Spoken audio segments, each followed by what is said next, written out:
Hello, welcome to another video from Avenue X looking at Chinese dramaland in the past week. And nothing happened. I believe that's the first time I said this during a weekly video ever since I started this, which is close to 3 years now. Not that nothing happened in Chinese entertainment, things are always happening. But in terms of dramaland, it's been very quiet because it's National Day holiday week. It's a 7-day break. From October the 1st to 7th, everybody is, supposedly off. I have close to nothing to talk about for this week, but we're gonna force something to happen. Number one is we've had the worst National Day slot film box office performance in years in China in 2022. Ever since 2019, I think the number has been going down because 2019 is a good number, and then 2020 you already have COVID, and 21 and 22, so the number continues dropping. Compared to the heyday,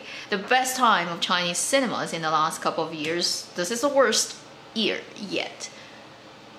And my light just went out. What the heck?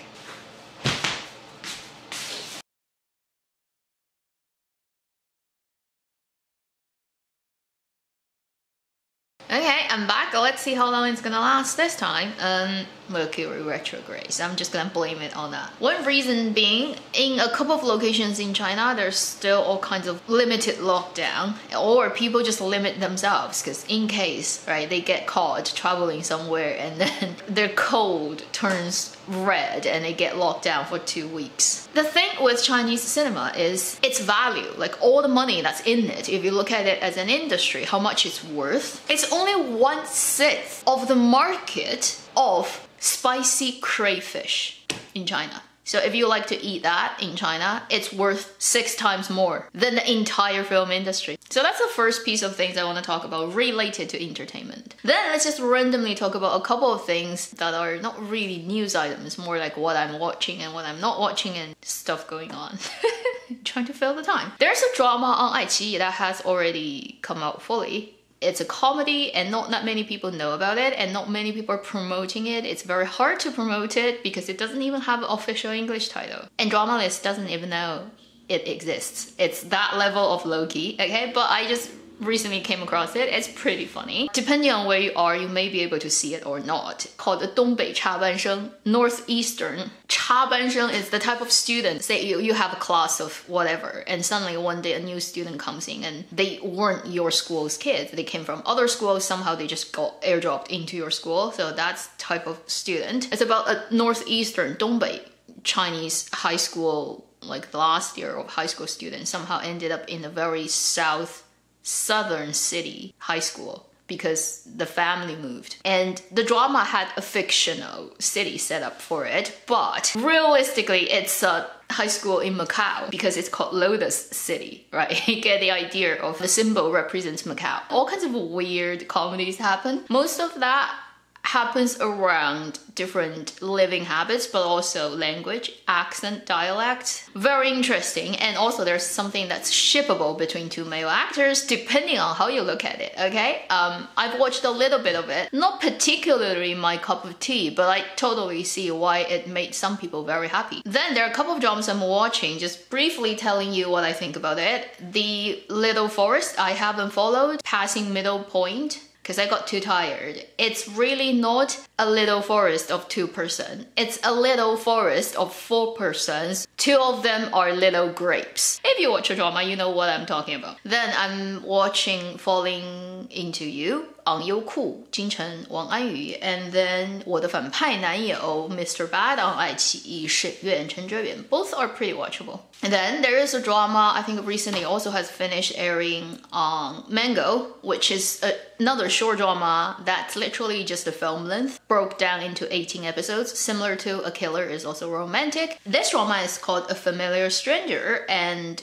Xu Yan, made by the same director who made Killer is also romantic, and this time it's 2 female leads swapping their faces. And overall it's very short, you can watch it in one afternoon. It's on Mango Television. If you're interested, it's worth watching too. Also, the Kunlun Palace Candle in Tomb 3rd drama that has just finished airing on Tencent if you pay extra money on the 5th. During this national holiday break, they did the last 6 episodes airing on one day, you pay 18 RMB to watch. Tencent is desperate for money. It's getting a lot of good reviews, at least everywhere I can see. People have very positive response to this drama. Pan Yuemin did lose a bit weight for this series compared to previous ones. I am still arguing with myself about whether I should watch it, because I tried it and I couldn't get into it because I haven't really watched the second series. So now the third one really just hook onto the second one immediately. I don't know what happened in the second one. So now when I watch the third one, I'm not quite sure where I am. One reason is I'm not very interested in the genre itself. So that's one thing. The second is, if I watch this one, I probably would have to go and watch the second series to understand what's going on. But then I would have to face CG spiders, ginormous ones, mountain-sized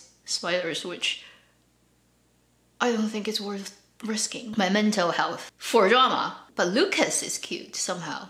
Then I just remembered on iQiyi there's a comedy show. This is the second season. They did it last year for first season. 一年一度喜剧大赛 literally means annual comedy competition. Their official title is the sketch show. Whatever. This is the second season. During this week, there's one program of the second episode of this series that blown up on China's internet, which is called 少爷与我. It's so about right now in terms of web novel culture, the type of archetypical, tropey drama writing about 霸总 character, the overbearing CEO, the versions of 道明寺 basically. In literature, in drama, that stage performance about 5-10 minutes is really very satirical comment on the whole thing.